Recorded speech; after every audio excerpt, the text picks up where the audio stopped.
السلام علیکم ناظرین، آپ دیکھتے ہیں ہم معاشرے میں ان چیزوں کی عکاسی کرتے ہیں جو ہمارے معاشرے میں ہو رہا ہے. تو آج بھی ہمارے معاشرے میں ایسے واقعات ہیں جن کی بہت سی آپ سن سکتے ہیں، دیکھ سکتے ہیں، مثالیں ایسی پیش ہیں.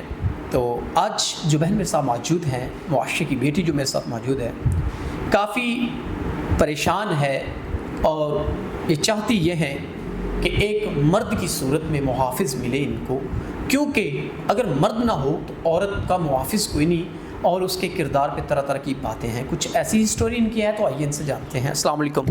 وعلیکم السلام. اچھا، مجھے بتائیے گا کیا معاملات زندگی ہیں، کیا پریشانیاں ہیں جن کی وجہ سے آپ پریشان ہیں؟ میں نے اکثر یہ دیکھا ہے کہ جن عورتوں کے محافظ مرد نہیں ہوتے، لوگ ان کے کردار پر طرح طرح کی باتیں کرتے ہیں.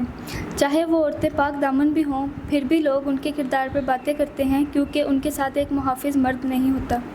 میں بس اتنا چاہتی ہوں کہ ایک عورت کے لیے ایک مرد کا ہونا ضروری ہے جو کہ اس کا محافظ ہو، جو اس کو عزت دے اور عزت سے اس سے نکاح کرے تاکہ معاشرے میں عورت کو تحفظ مل سکے. اگر کوئی ایسا انسان آپ کو ملتا ہے جو آپ کی عزت کرتا ہے، قدر کرتا ہے، آپ کے معاملات کو اچھے طریقے سے دیکھتا ہے، تو آپ نکاح چاہتی ہیں؟